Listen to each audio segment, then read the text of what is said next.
Jadi sebelum kita mulai, saya minta, ini kan ada membernya ada 10 orang ya? Ya Kang, betul Kang, ada 10. Betul, 10 orang. Jadi saya minta, ini untuk setiap member 10 orang ini kan dibagi untuk pengerjaan untuk setiap beberapa bagian ya, dibagi-bagi ya. Ya Kang, Nah, saya minta yang presentasi 10 orang ini semuanya ngomong untuk bagiannya masing-masing. ya Kang. Ya, oke ya, mungkin peraturannya seperti itu. Silakan dimulai. Dimulai dari Mas Angga mungkin dibuka ya. Ya, baiklah. Assalamualaikum warahmatullahi wabarakatuh. Terima kasih kepada Kang Gede yang Salam sudah warahmatullahi. menyempatkan waktunya untuk hadir. Jadi pada kesempatan Ya. kali ini, kami dari kelompok 7A akan mempresentasikan proyek kolaborasi kami. Saya Angga, selaku Ketua dari kelompok tim 7A, memperkenalkan diri. Lalu ada anggota kami, yaitu Chandra Adiputra Sinianto, ada Rana Rafika Saprata, ada Agung Firdaus, ada Afi Insanita Sakinah, lalu juga ada Della Delia Andriani, ada Jihan Karmila Nurfalah, ada juga Ananda Setia Prastika, ada Fena Nuri Sumantri, juga Farah Alia Cahya Siva.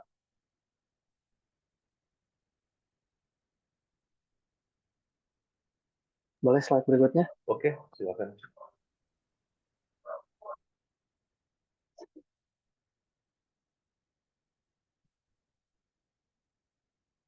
Oke, untuk metode kerja yang kami gunakan ini ada beberapa tools yang kami gunakan dalam pengerjaan proyek ini, diantaranya ialah AutoCAD, lalu juga ada Canva, lalu ada CAD Mapper, Archicad, SketchUp, baik itu SketchUp orinya maupun pre-design-nya, lalu juga ada Enscape.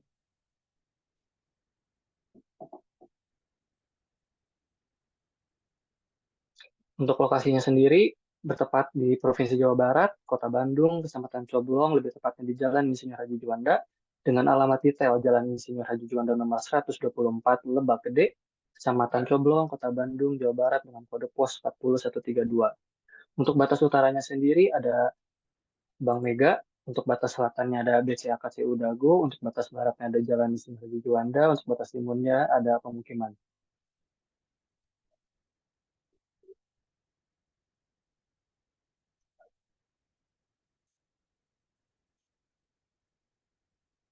Slide berikutnya.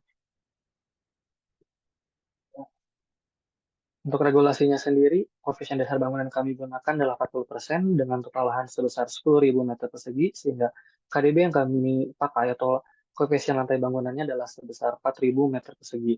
Sementara untuk dasar hijaunya yaitu 60% di total lahan 10.000, maka didapat 6.000 meter persegi. Untuk garis padan bangunannya kami gunakan setengah dikali 7 meter atau 3,5 meter. Semua ini kami lakukan berdasarkan Perda Kota Bandung Nomor 5 Tahun 2022 tentang Rencana Tata Ruang Wilayah Kota Bandung tahun 2022 sampai 2042 untuk fasilitas umum dan sosial. Untuk di tautan lingkungannya, lokasi hotel kami ini berdekatan dengan institusi pendidikan, bangunan perkantoran, perbelanjaan, penginapan, rumah sakit maupun FEBU seperti Bank BCA, ITB, Rumah Sakit Santo Borromeus, ada juga Unicom, lalu ada PT Kerombang Indonesia Terbuka, lalu juga ada SPBU Dago. Untuk potensinya sendiri, proyek kami ini berada di lokasi yang strategis di sekitarnya. Ya, seperti tadi yang terdapat bank, perkantoran, juga pusat bisnis yang dapat menarik orang yang membutuhkan akomodasi. Untuk sirkulasinya sendiri, di Jalan Isur Haji Juanda itu terdapat sirkulasi satu arah dengan lebar 7 meter, lalu juga dilengkapi dengan jalur sepeda. Untuk Jalan Teguh Umarnya ada sirkulasi dua arah dengan lebar 7,5 meter per jalurnya. Untuk masalahnya sendiri, lebar pedestrian yang luas dimanfaatkan warga untuk membuka angkringan sehingga mengganggu sirkulasi pejalan kaki. Namun untuk potensinya, sirkulasi jalan raya satu arah ini dapat mengurangi kemacetan meskipun ramai kendaraan.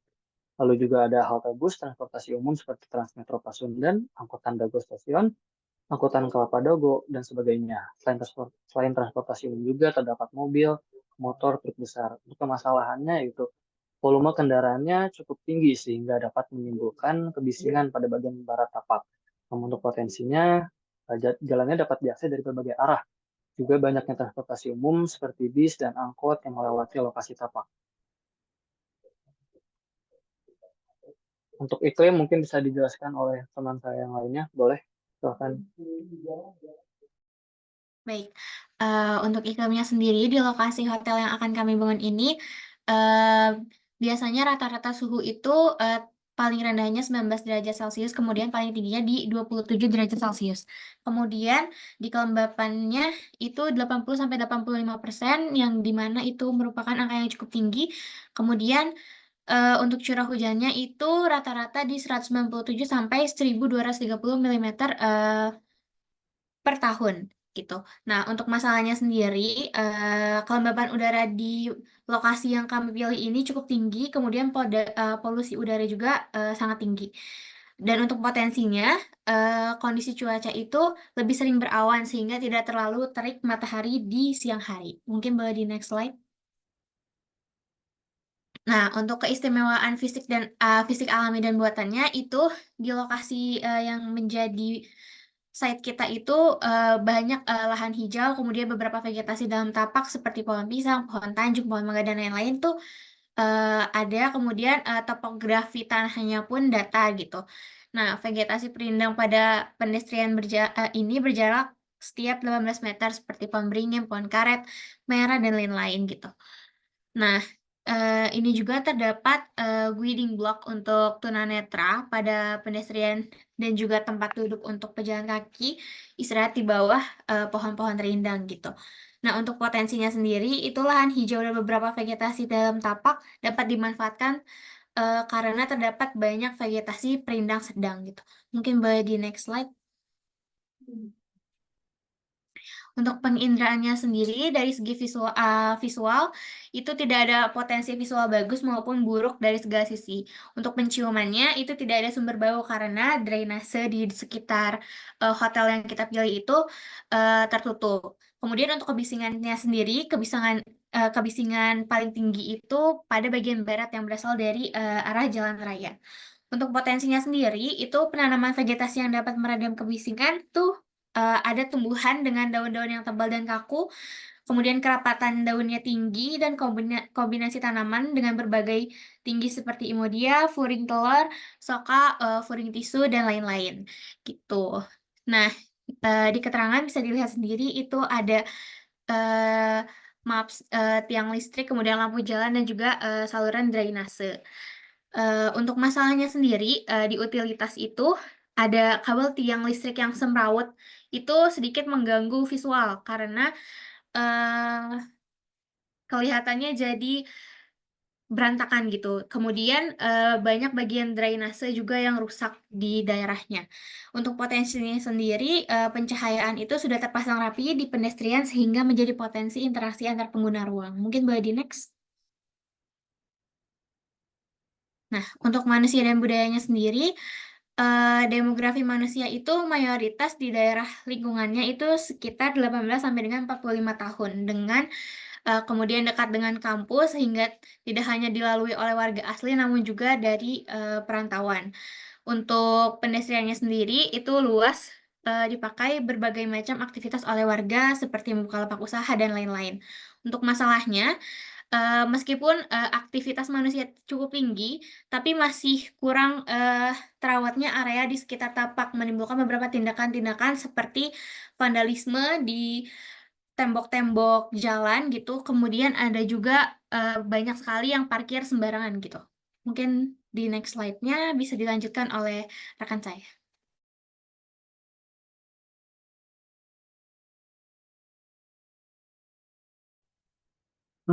Ini untuk sintesis desain. eh, jadi sebenarnya untuk Dena yang asli itu orientasi bangunannya itu tidak mengarah ke selatan utara ya, tapi ke timur barat karena waktu itu tuh ada revisi dan karena bentangnya tuh panjang gitu. Nah, jadi di sintesis desain ini kami bagi beberapa zoning.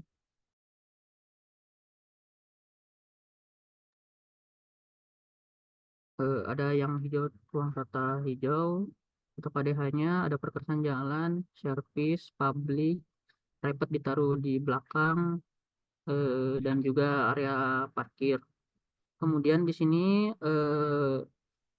di area depan atau yang menghadap barat itu, barat dan timur itu kami menggunakan double skin fasad untuk mengurangi paparan sinar matahari yang berlebih. Dan juga di depannya diletakkan vegetasi berupa buffer untuk kebisingan. Kemudian juga sirkulasinya satu arah yaitu memutar.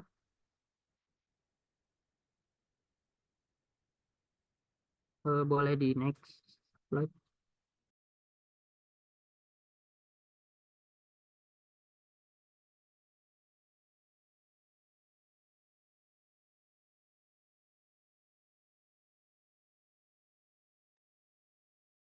Data kriteria hotel di sini ada beberapa fasilitas pengunjung berupa main ballroom, meeting room, lobby, spa, gym, kids club, dan bisa dibaca selanjutnya. Tipe-tipe kamar ada 3, standar, deluxe suites. Ada cafe juga, ada game room, ada pool atau kolam renang, kemudian laundry. Kemudian di administrasi itu khusus untuk ruang direktur, general manager, accounting manager, staff accounting, service itu untuk ruang manajer front office, ada front desk, ada ruang karyawan, dan sebagainya. Boleh di next slide.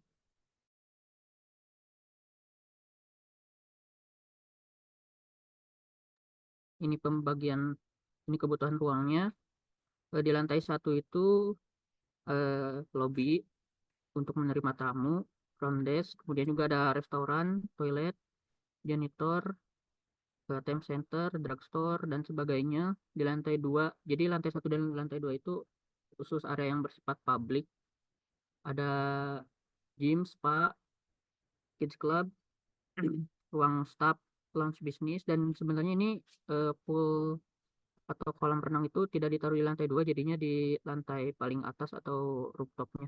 Kemudian dari lantai 3 sampai lantai 6 itu berupa tipe kamar standar, lantai 7-nya deluxe, lantai 8-nya kamar tipe suites, dan setiap lantai itu ada ruang laundry atau housekeeping stationnya. Boleh di next.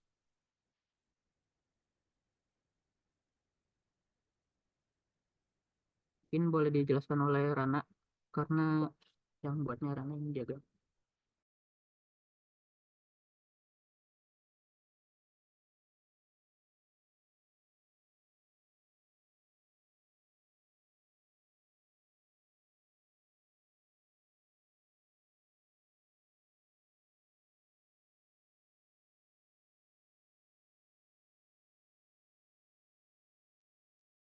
Kayaknya Rananya sedang kelepar dari Zoom. Rana, udah balik lagi belum? Jadi Oke, sip. Oke, lanjut eh, sama Rana. jadi untuk diagram ruangnya, pertama kami menentukan eh, boleh ke slide setelahnya dulu. Jadi pertama kami menentukannya itu pertama dari awal tuh untuk penempatan kamar, layout kamarnya, yaitu eh, kamar eh, kamar istilahnya kamar-kamar, ditambah housekeeping station, tambah lift service, dan lain-lain. Lalu nanti setelah penempatan kamarnya sudah itu, baru kita lanjut ke diagram lantai bawahnya, yaitu lantai 2 dan lantai 1. Lantai 2 itu isinya masih area publik, seperti yang masih dilewati banyak eh, orang di luar, misalnya di luar pengunjung juga. Ada spa, ada gym, ada kids club, ada pool. Terus ke slide sebelumnya bisa? Sebentar. Poolnya itu tadi katanya ada di rooftop ya? Iya, nah pool sebenarnya kita tadinya menempatkan pool itu di lantai 2 di dekat gym sama spa. Cuma karena memang takut jarak cantilevernya terlalu jauh juga, dan di bawah biar gak rumit strukturnya, jadi kita tempatkan di atas. Cuma nah ini diagram ruangnya lupa diganti. Oke, lanjut. Nah, jadi untuk yang area satunya juga masih publik, juga eh, area area publik, ada lobby, ada resto, dan ruang staff sama ada ballroom juga. Boleh di next ke selanjutnya. Nah, Ini untuk yang Dena Skematik Hotel. Jadi menyesuaikan grid ruangan yang telah dibuat, yaitu eh, yang ada pada lantai 3 lantai sampai lantai 8 sebelumnya, kurang lebih Dena skematiknya seperti ini. Nah, yang untuk kolam renang itu dipindah ke atas, karena memang eh, khawatir strukturnya tidak memungkinkan juga. Dan menyesuaikan juga proporsi bangunannya. Yang untuk lantai 2 seperti yang di itu. Next slide. Nah, ini untuk grid ruangannya. Jadi kamar standar sekitar ada 26 kamar. Lalu untuk deluxe kita menyesuaikan gridnya juga. Terus boleh lanjut lagi?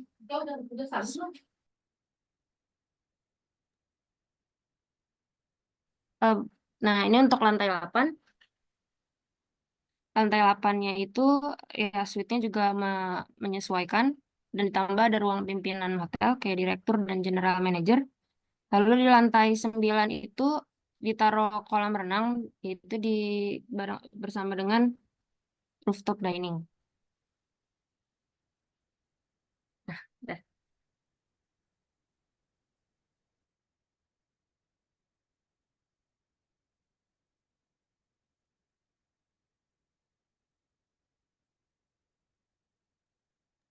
Selanjutnya, saya ingin menjelaskan tentang sistem sanitasi dan plumbingnya, Pak. Tapi mohon maaf, di AutoCAD-nya printnya dia tidak terlalu jelas, hanya kelihatan untuk saluran air kotornya saja yang eh, pipa warna kuning itu dia pembuangannya langsung ke drainase, Pak. Sedangkan kalau misalnya untuk saluran air bersihnya dia eh, ngambil dari PDAM, sedangkan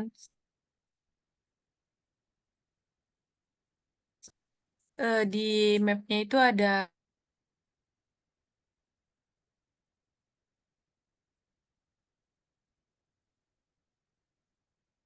taruh di speedingnya, Pak. Ini lantai 1 dan lantai 2 di 3 sampai 6, lantai 7. Di atas ini juga kita naruh naruh eh, naruh tangki, Pak. Sorry, coba gimana? Tangki di mana? Di nggak di atasnya untuk rooftopnya itu kita juga menaruh tempat tempat yang untuk tempat tampungan air itu, Pak. Toren. Ya.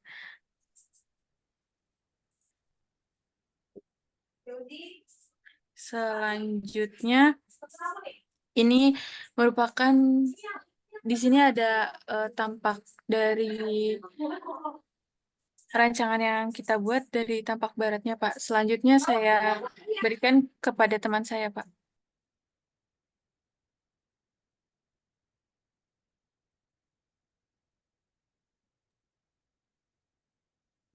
Jadi sebelumnya kami mengambil konsep itu arsitektur neovernakular Sunda, di mana karena lokasinya sendiri di Bandung, yaitu ibu kota Jawa Barat. Jadi kami mengambil unsur lokalnya itu dari Sunda.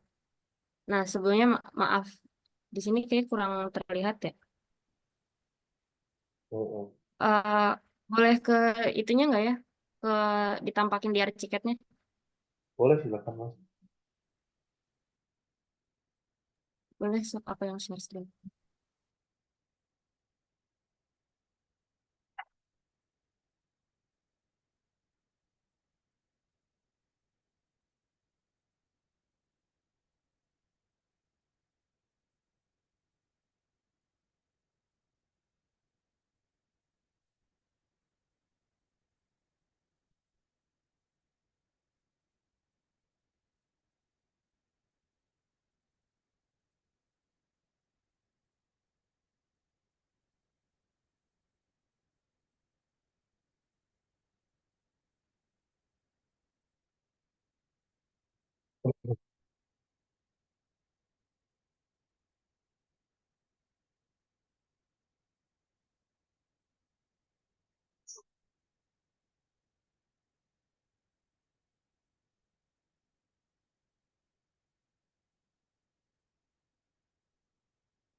Maaf sebentar, ada lag.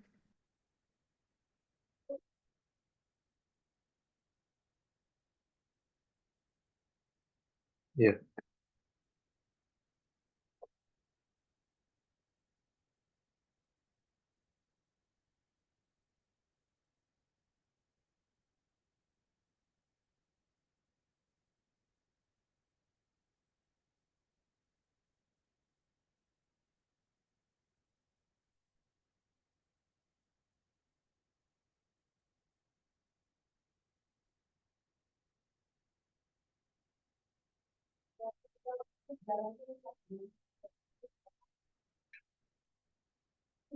Hmm.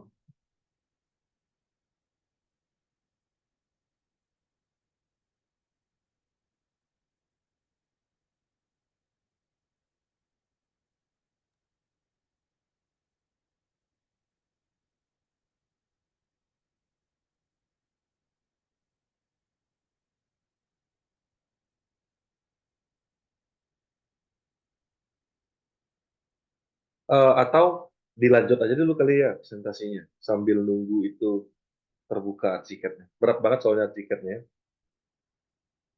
Oke. Nah, sebenarnya kurang lebih di fasadnya itu ada eh, double skin fasad pakai batik mega mendung. Hmm. Jadi karena memang di dalamnya kan pakai curtain wall, jadi bisa eh, skin ini kalau dari dalam ruangan, misalnya lagi matahari terbenam, cahayanya bisa membentuk batik mega mendung dalam ruangan. Untuk curtain wall-nya Mullion ya? Double glass, single glass? Enggak, ini pakai Enscape. Oh, enggak, glass-nya. Curtain wall glass-nya Eh, itu ya Kang, dia double jadi glass, single glass. untuk curtain wall-nya itu menggunakan Mullion. Hmm. Kalau tidak salah itu kemarin saya buat ukurannya itu 2 meter kali 90 cm gitu. Dan Oh, panelnya itu menggunakan gelas ya. Hmm. Hmm.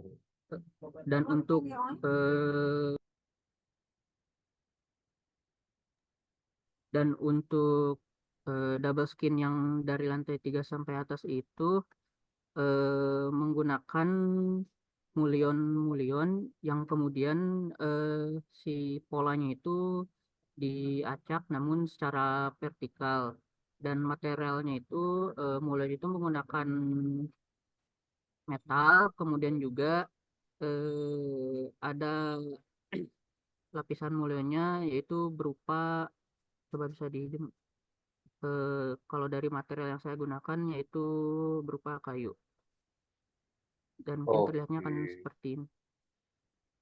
Berarti Eh, grill fasadnya kayu ya? ya Kang, tapi struktur itunya tetap menggunakan Hangingnya, metal gitu. oke, hanging ininya ya, hanging structure-nya Iya iya untuk si betul. wall cladding-nya. Ya Kang Oke, betul. Boleh lanjut karena Eh, udah bisa balik ke PPT apa enggak? boleh, silakan. Izin share screen lagi ya. Ya.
Apa sudah terlihat?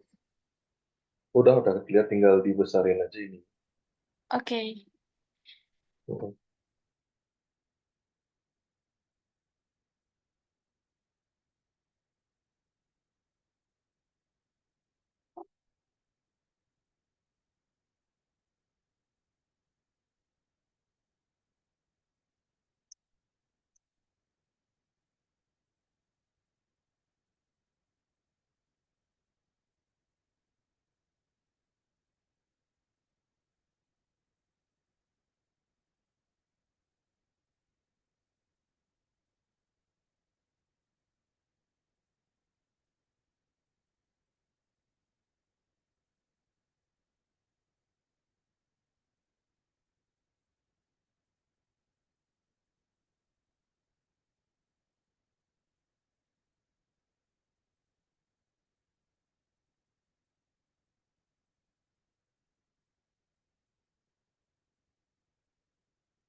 Selanjutnya ada bagian potongan. Ini potongan yang pertama. Terus buat slide selanjutnya,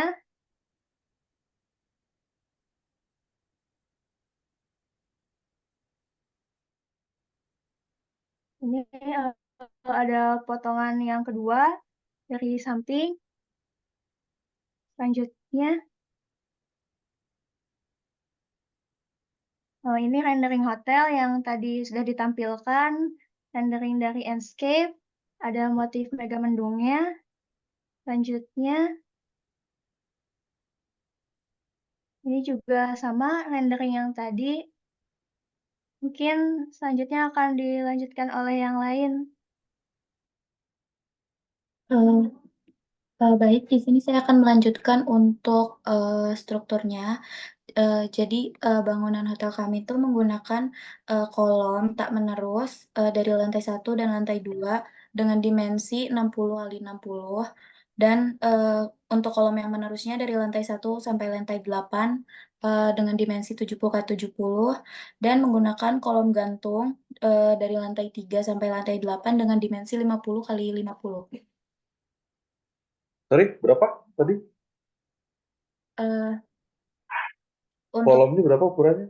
yang tak menerus itu di lantai 1 dan 2 60 kali 60. Mm-mm. Oke. Lalu ya untuk yang menerusnya dari lantai 1 sampai lantai 8 itu menggunakan dimensi 70 kali 70, dan kolom Mm-mm. gantung dari lantai 3 sampai 8 itu dimensinya 50 kali 50. 50 kolom gantung. Oke. Itu yang di atasnya ballroom ya?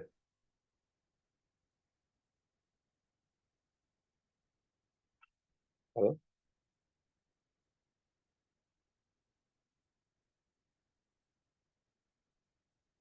Halo? Kenapa Pak? Maaf, kurang Eh, kedengaran. kolom kolom gantungnya berarti yang di atas ballroom ya? Eh, Kalau untuk kolom gantung itu kita pasangnya di lantai 3 sampai lantai 8 itu di bagian kamar standar. Hmm. Oh, kamar standar dia pakai kolom gantung gitu ya? Iya Pak, Coba lihat, mana coba posisinya saya pilih. di lantai 3 ini. Boleh dikasih arrow, apa namanya itu? Pointernya? Di mana posisinya?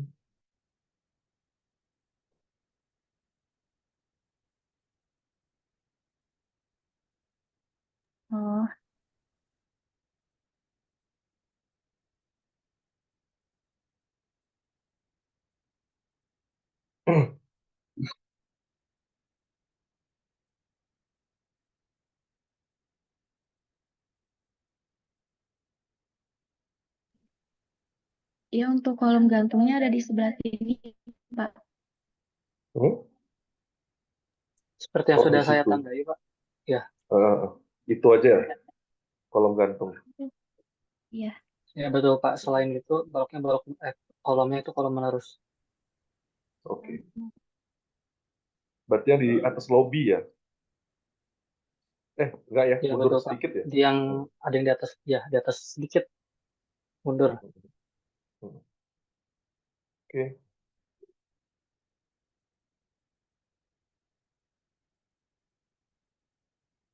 Posisi lift di mana?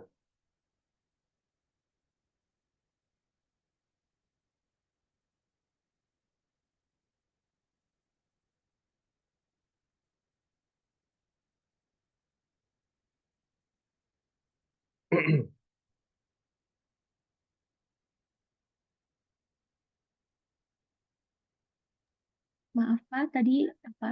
Hmm. Oke. Itu ya posisi liftnya. Liftnya pasang Iya. korwal nggak?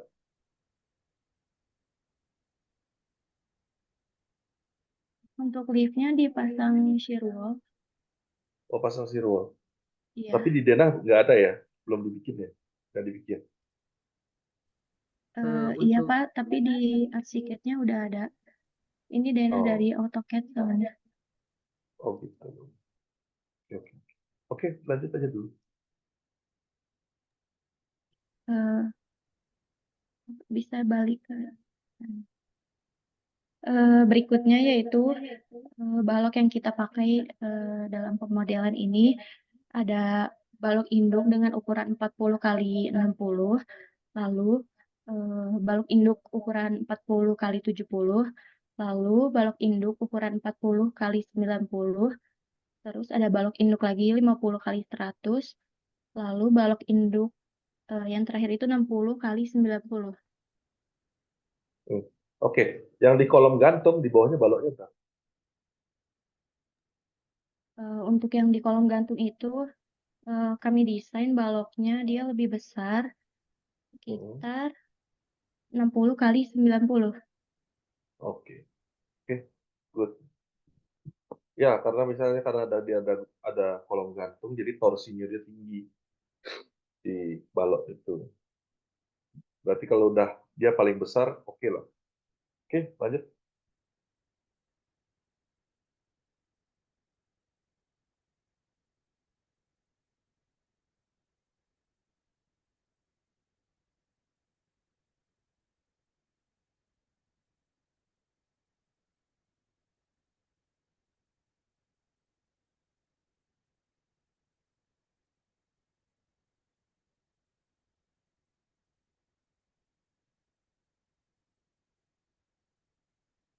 Untuk denah fondasi nggak ada ya?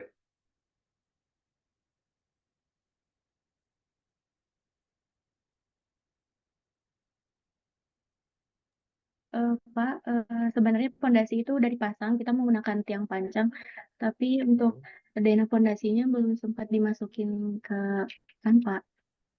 Tapi udah dibuat. Oke. Ini master budgetnya ya?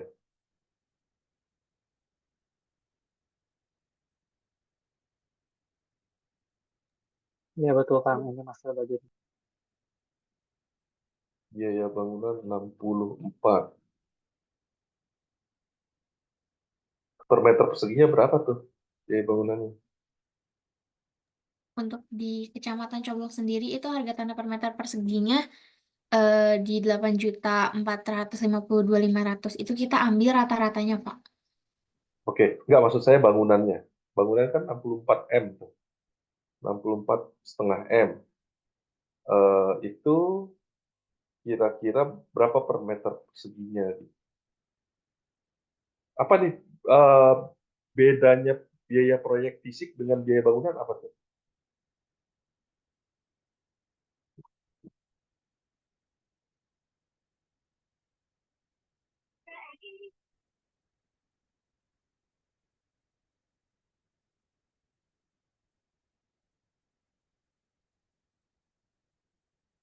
Halo? Kalau untuk biaya proyek fisik itu, biaya pengadaan lahan itu dari mulai lahan siap bangun sampai dengan eh, pajak tanahnya. Kemudian untuk yang biaya proyek fisik itu meliputi pembersihan lahan, kemudian jalan lingkungan, dan juga saluran drainase. Untuk yang biaya bangunan itu, biaya per lantai bangunannya mulai dari basement, kemudian lantai 1 sampai dengan rooftop, dan kolam renang itu dihitung budgetnya berapa. Kemudian untuk perlengkapan biaya perlengkapan bangunannya sendiri itu eh, kita eh, pakai perlengkapan mulai dari perlengkapan tata udara, kemudian lift orang dan juga lift barang, tata suara, kemudian jaringan telepon dan komunikasi, kemudian elektrik, sistem keamanan kebakaran dan juga utilitas serta pondasi dalam, kemudian pengadaan fasilitas orang cacat, kemudian termasuk biaya interior dan juga furniture, dan juga biaya eksterior serta landscape-nya.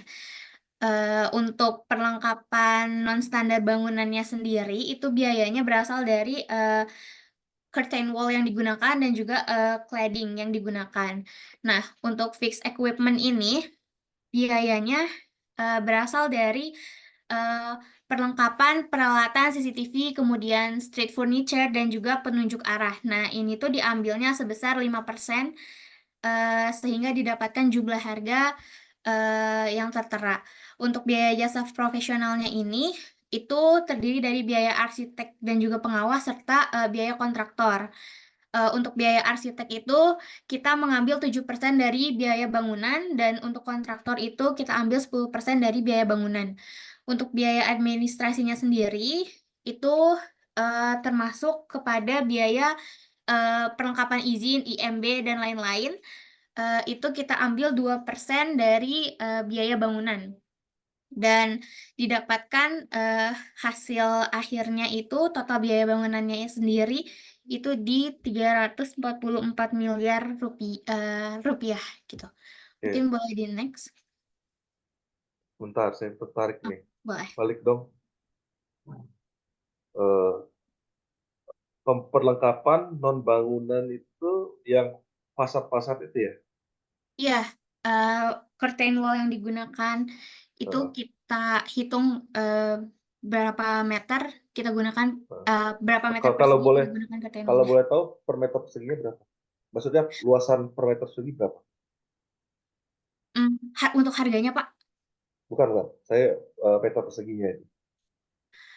eh, kurang lebih tuh di berapa ya, Gung, untuk curtain wall-nya?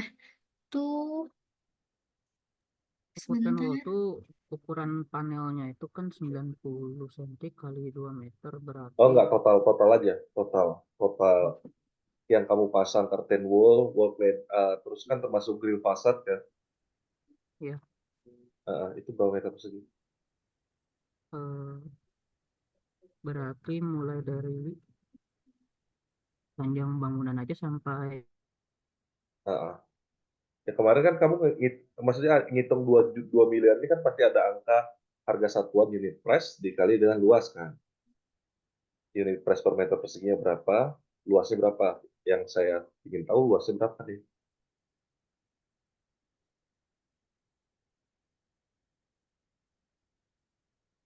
Kalau yang di master budget sendiri itu kemarin sebelum direvisi itu kita pakai curtain wall-nya di em, 2.500 meter persegi. 2.500. Berarti Iya, per meter perseginya sekitar 824.000. Are you sure? iya. 824.000? Bukan. Kamu tahu nggak Hmm. kaca tempered itu Oh, itu kan kacanya kaca kaca khusus ya, kaca khusus. Itu kaca iya, per meter perseginya aja lebih mahal ya, per Pak, meter seharusnya. 824 ya betul. Mullion itu tuh bisa 3 juta 4 juta per meter persegi, belum grill fasad ya. Oke. Itu jadi makanya eh, harga-harga ini yang nah itu harga misalnya 3 jutaan lah ya harganya, anggap 3 juta. Itu belum metode konstruksi. Iya, betul, Pak. Jadi karena dia mainnya di tempat tinggi, metode konstruksi beda, metode konstruksi yang berbeda, maka ada cost di sana.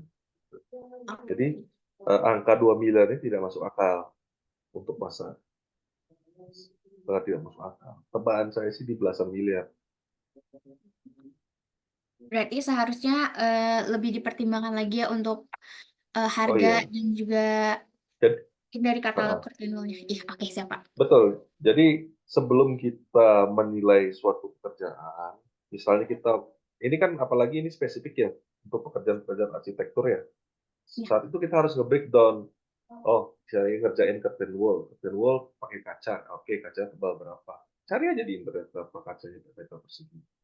Belum ada rangkanya. Kamu bikin misalnya si Mas Agung tadi bikin dia pakai panel-panel, ya kan? Panel-panel ukuran berapa? Hitung aja ukuran itu. Itu baru dibagi kira-kira per meter perseginya berapa. Kira-kira segitu ditambah dengan metode konstruksi dikali safety factor yang gitu. Oke, siap. Jadi itu sih catatannya. Terus biaya proyek fisik untuk ini land clearing ya, sama land preparation ya. Iya, Pak. 500. Jadi kalau apa namanya itu item kerjanya biaya proyek fisik ini apa aja? Biaya proyek fisik ya, Pak. Hmm, Itu meliputi pembersihan lahan, kemudian jalan lingkungan, dan juga saluran drainase. drainase. Terus yang kayak misalnya kayak preparation kayak direksi kit yang gitu-gitu. Pagar project itu masuk di mana? Oh iya, itu belum disertakan kebetulan, Pak. Iya. Jadi saat kita masukin ke proyek fisik ini itu juga item-item kerjanya harus dijabarkan dulu. Ya kira-kira lah nggak masalah. Tapi item kerjanya udah di breakdown satu persatu gitu. Kadang 570 untuk project 10 high-rise building hampir nggak mungkin sih Mbak. Minimal 3-4 miliar tuh. Mobilisasi alat ini berapa? Ya, siap, Pak. Gitu. Mungkin masukannya. Cuma Iya, Pak. it's okay, ini udah keluar yang seperti ini, artinya sudah bisa menjabarkan item-item pekerjaan untuk master project. Oke, dilanjut aja. Mungkin untuk next-nya itu kita ada pendapatan bersihnya. Untuk pendapatan bersih hotelnya sendiri itu didapatkan dari sewa office. Nah, kita ada kan office room, itu harga sewanya ini dalam hitungan per tahunnya, Pak. Nah, pendapatan sewa office room, kemudian ada pendapatan sewa area publik, yaitu kafe dan juga ada retail. Kemudian pendapatan sewa hotel untuk standar room kita ambil di harga 950.000 per malam, kemudian untuk deluxe di 2.500.000, kemudian di suite itu ada 4.500.000 untuk harganya. Kemudian pendapatan public hotel itu ada fasilitasnya, ada restoran, bar and lounge, kemudian salon and spa, retail, kemudian game room, business center, kemudian dokter 24 jam, gym, dan juga ballroom. Nah, itu di total-total ada sekitar 13 miliar untuk pendapatan per tahun. Nah, untuk rekapitulasi pendapatannya itu di 27 miliar sekian per tahunnya. Nah, maka dari itu, untuk mungkin boleh di next dulu.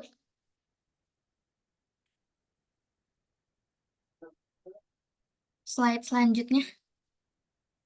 Nah, untuk perhitungan dari return of equity-nya, kita berarti biaya bangunan dibagi dengan pendapatan bersih. Didapatkan di 12,5 gitu. Maka dari perhitungan yang kami hitung, gitu, diperkirakan untuk pengembalian investasi pada bangunan hotel ini dalam jangka waktu kurang lebih 12 tahun 5 bulan baru balik modal gitu, Pak.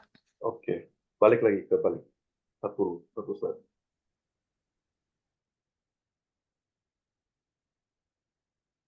Yang tadi, list pendapatan. Mohon maaf, Pak, kurang terdengar. Oh, coba balik ke slide yang sebelumnya.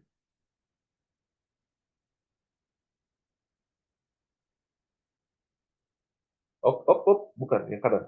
Satu lagi. Oke, pendapatan bersih.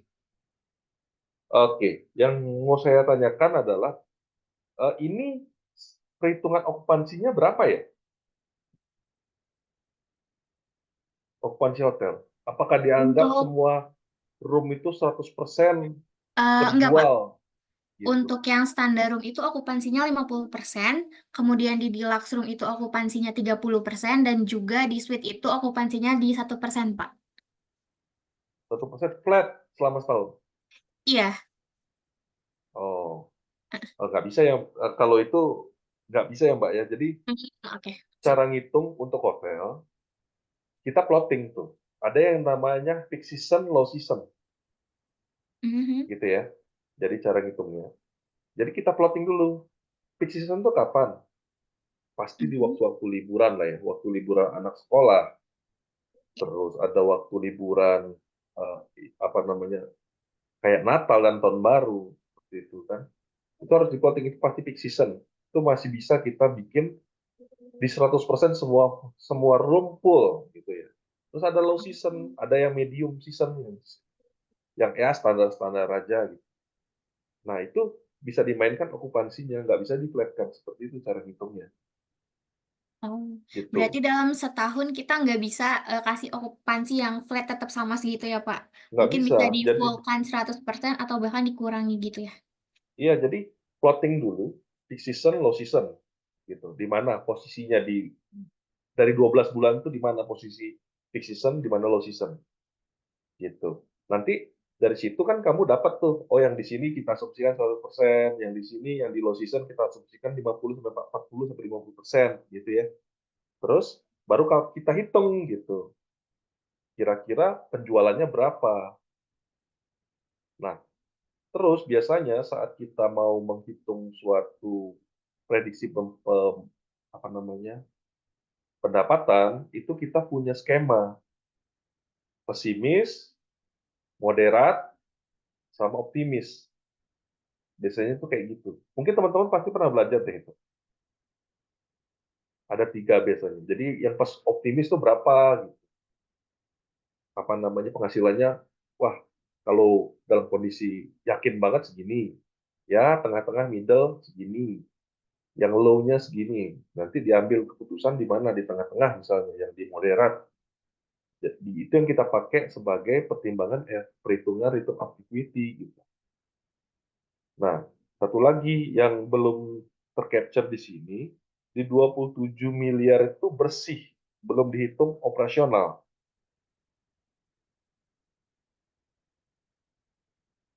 Iya, betul, Pak. Nah, operasional siapa yang bayar? Oh, iya bener. Iya, kan bayar listrik, bayar air, bayar petugas, Oh, bayar itu ada karyawan. di biaya tetap, Pak. Nah, di mana itu? Oh, sepertinya belum ditampilkan di ininya. Jadi kita menghitung biaya tetap juga untuk biaya listrik, kemudian biaya air, kerusakan bangunan, dan juga biaya tidak melekatnya seperti gaji karyawan, biaya promosi pemasaran, dan juga pajak bangunannya. Ya, jadi seharusnya di salah satu di master budget tadi yang pendapatan itu sebelumnya kita hitung neto dulu, neto lagi, bruto dulu, pendapatan kotor kan, belum dipotong operasional, belum dipotong yang lain-lain pajak, baru dapat kita netnya berapa sih kita hasilnya. Hmm, Jadi harusnya sih bukan duit 27 miliar itu bisa, Pak. harusnya, karena ada operasional toh, Hmm. seperti itu. Baik, Oke, siap, Pak. Oke, di next coba.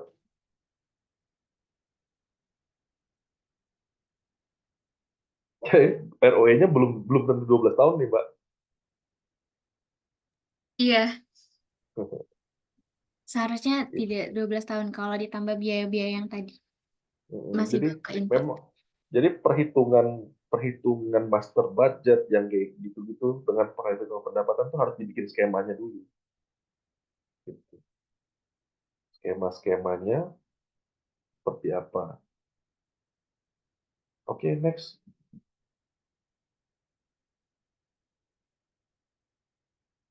Sudah habis, Pak. Oh, udah habis ya? Oke, mungkin eh Eh, oh, maaf Pak, sebelumnya ini hmm, mau nampilin layout buat kamarnya, lupa tadi belum. boleh. Boleh di itu gak di apa ke slide-slide sebelumnya ada. Nah,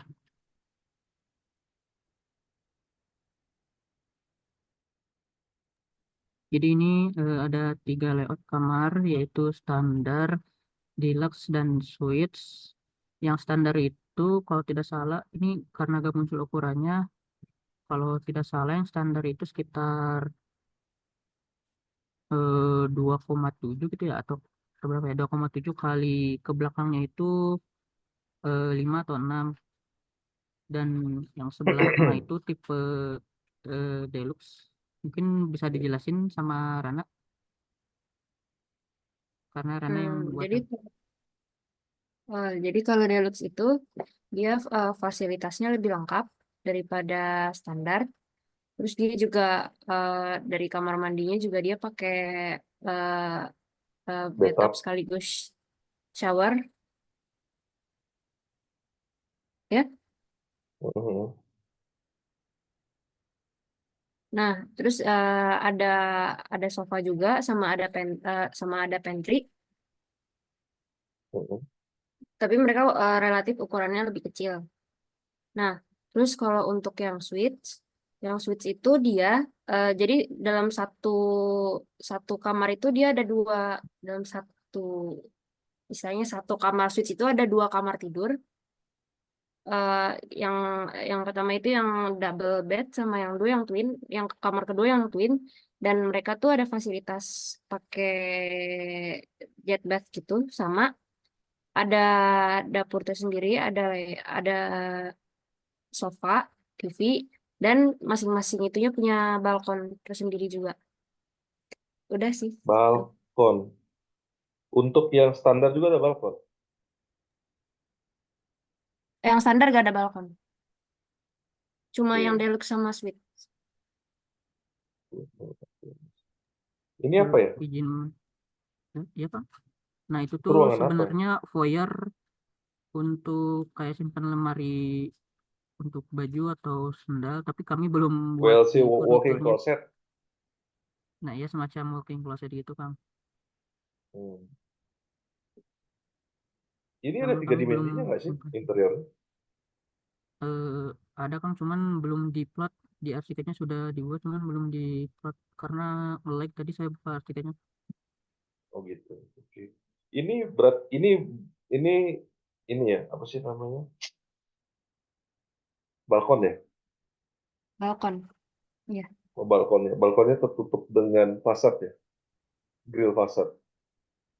Ya, jadi dia ditutup sama curtain yang kayu. Hmm. Hmm. Hasil rendernya belum ada juga ya? Kalau misalnya ada gambar dalam bentuk JPEG-nya juga boleh. Untuk yang Nggak interior perlu belum, dibuka. belum ada. Belum ya? Belum ada. Ini kamu jual berapa nih standar? Ya, kenapa? Jualannya berapa nih kamarnya semalam yang standar? Hmm. Tadi berapa itu? 1,5 juta per malam, Pak. 1,5. Oke. Oke. Sip. Mungkin saya ingin lihat yang ballroom dong potongannya. Ada nggak gambar potongannya ballroom?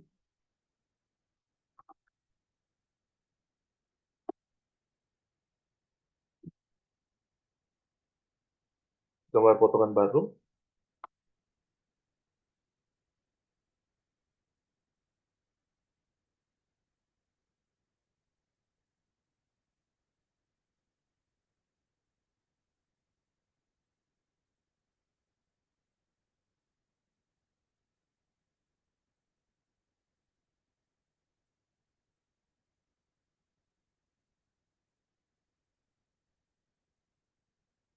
Belum? Mohon maaf Pak, di PPT Mm-mm. ini belum ditampilin Pak. Oke. Jadi kalau dari yang saya lihat dari tadi plotting struktur, berarti tingginya ballroom tuh hanya setinggi lantai 1 ya, betul? Untuk Ya lantai betul Pak. 1 dia 7 meter, Pak. 7 meter. Artinya ballroom tuh kan namanya ballroom ya. Ballroom tuh biasanya sih dia ceilingnya itu nggak mungkin cuma 7 meter. Biasanya dia ngambil dua ketinggian 2 lantai, baru atapnya dia. Yang gitu. Itu catatan ya. Jangan biasanya. Jadi ballroom tuh biasanya itu tinggi dia untuk ini. Karena kan namanya ballroom tuh multifungsi. Bisa dia jadi tempat konser, bisa jadi apa. Jadi saat untuk setting-setting apa namanya itu alat-alat untuk misalnya konser nih, alat untuk lampu lighting itu semua bisa cukup ketinggiannya gitu. Kalau dengan ketinggian 7 meter dihajar sama balok 1 meter, sisanya cuma 6 meter untuk ceiling. Benar nggak? Ya kan kurang lebih seperti itu. Jadi gitu. Kalau ballroom itu dia harus tinggi. Itu 12 meter lebih lah. Gitu. Coba dilihat.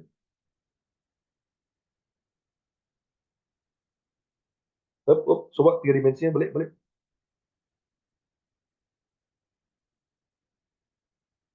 Nah, itu kan kelihatannya kayak kayak tinggi kan. Ternyata itu lantai 2-nya di atasnya ballroom dipakai kan. Iya Kang, di Iya. lantai 2-nya di atas ballroom itu ada fasilitas gym.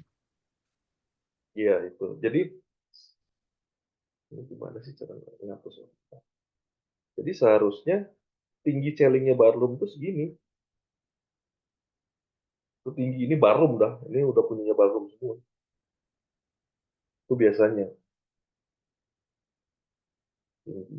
Seperti itu. Jadi dia blong gitu di sini. Mungkin ya kalau di sini anggap 7 meter, yang 7 meter berarti tingginya di sini sekitar 14 meter gitu.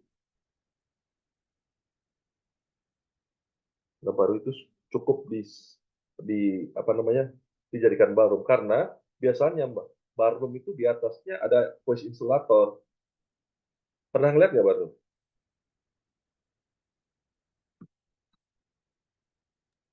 Belum pernah lihat kan kalau secara langsung. Jadi biasanya tuh di atapnya itu dia punya apa namanya tuh saya lupa namanya. Jadi dia biar suaranya itu tidak pecah, tidak jebol tembus keluar gitu. Itu tuh udah ngabisin Oh, banyak tuh biasanya. Kayak apa namanya? Saya lupa namanya. Instrumen apa gitu. berarti semacam itu ya Kang, kayak insulasi buat akustik gitu. Akustik betul akustik. Akustik. Jadi akustiknya itu dia punya panel-panel tersendiri yang didesain tersendiri di bagian atas biasanya baru punya itu. Dan itu mengambil cukup banyak ketinggian biasanya. Gitu. That's oke. Itu sih catatan salah satu catatan. Terus yang kedua di ballroomnya itu kan 7.300 peks ya.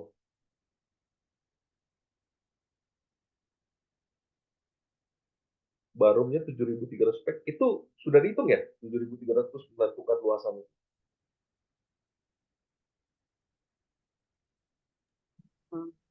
Kalau tidak salah, kan Hmm? 7.300 sebentar Kang. Saya dulu cek dulu.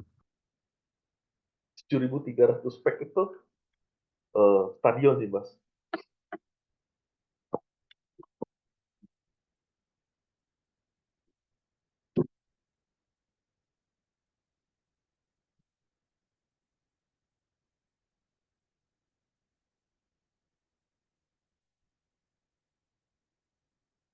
Kalau saya lihat tadi di presentasi awal ya 7.300 peks itu untuk kapasitas si ballroomnya jadi sekitar bisa nampung 7.300 orangan lah ya.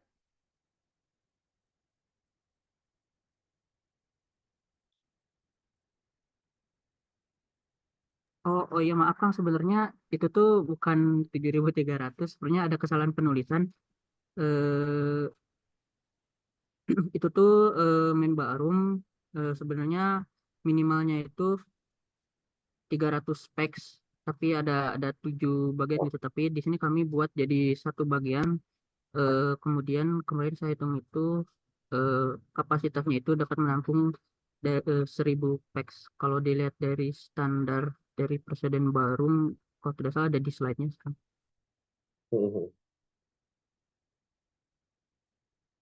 Oke. Itu terus.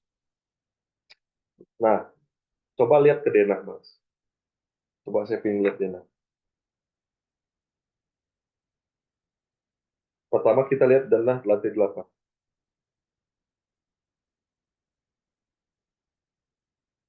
Oke, Hop.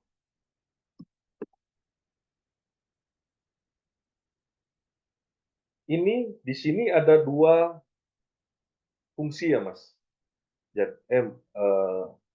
Jadi dia ada kamar, terus ada area tempat kerja ya, kalau nggak salah ya. Direksi apa gitu, gimana gitu. Betul kan ya? Iya, Pak. Nah, itu Yang nggak di boleh. samping. Coba lihat dong yang ininya. Yang ada tadi kayaknya ada deh.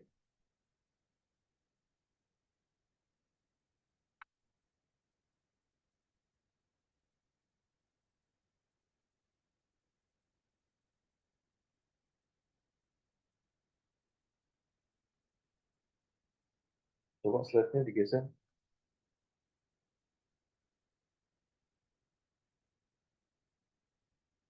Ini kan balok ya. Denah yang tadi di awal-awal.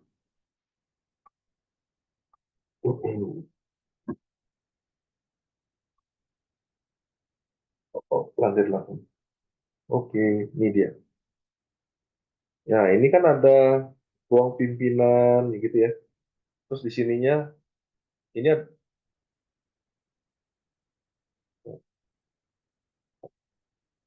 ada suite. Ini ada ruang pimpinan. Ini ada ruang pimpinan, ini ada suite. Nggak boleh.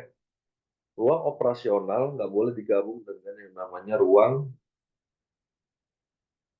kamar. Karena itu kan mengganggu privasi si yang bayar hotel.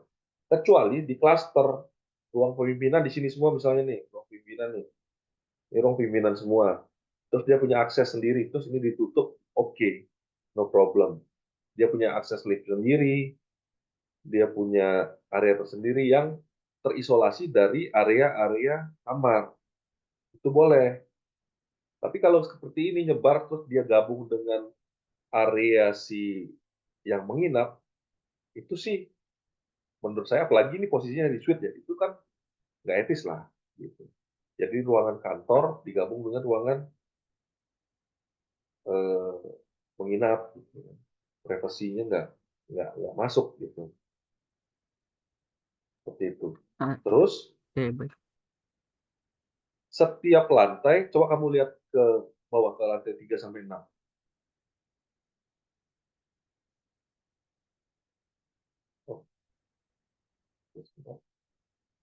Nah, 3 sampai 6 ini kenapa harus dibuat lavatory umum, sedangkan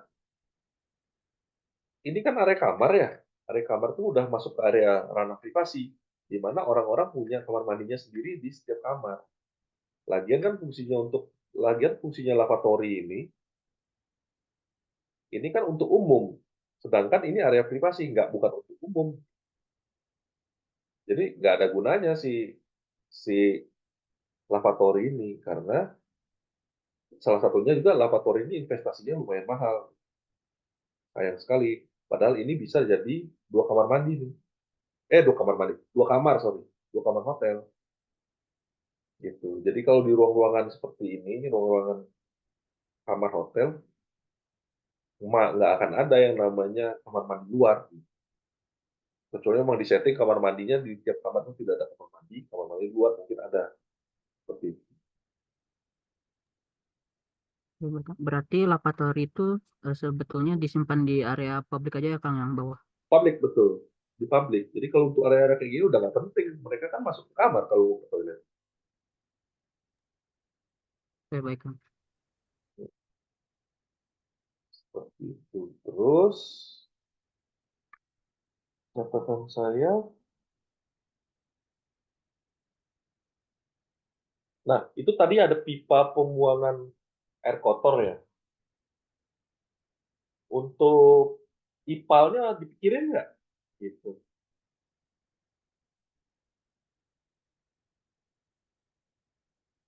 Udah disiapin belum ininya, ipalnya? Instalasi limbahnya.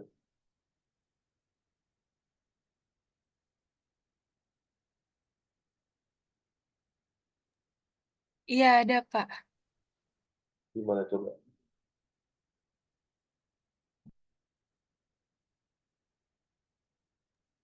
IPAL itu saya menaruhnya di sekitar di belakang yang dekat septic tank itu, Pak, ke belakangnya lagi untuk pengolahan air limbahnya.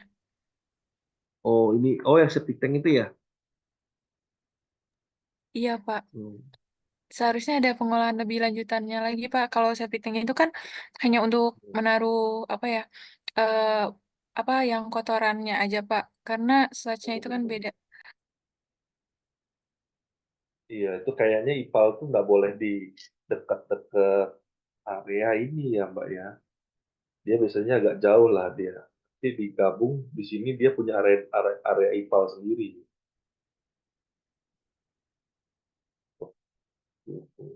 Dan ini juga septic tanknya terlalu kecil gitu kan. Apalagi untuk nampung 10 lantai ya.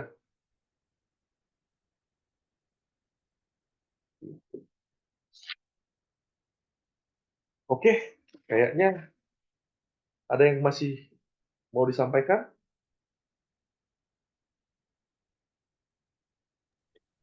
Teman ada yang mau mungkin Hmm?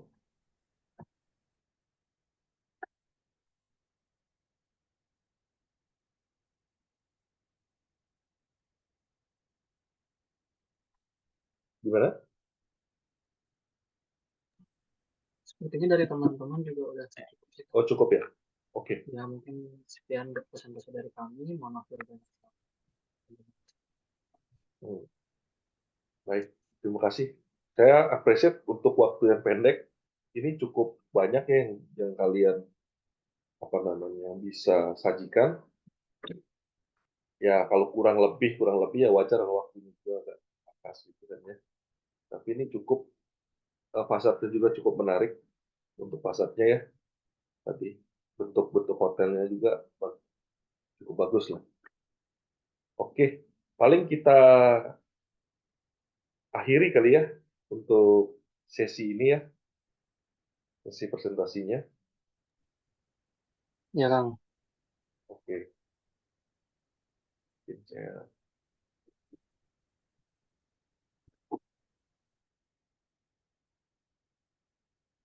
ini kamera saya buram makanya saya nggak bisa online ini ya. Salam Nggak kenal. apa-apa Kang. Berikutnya Ya Nanda. Kang, salam kenal. Ya. Oke. Kita akhiri. Ini saya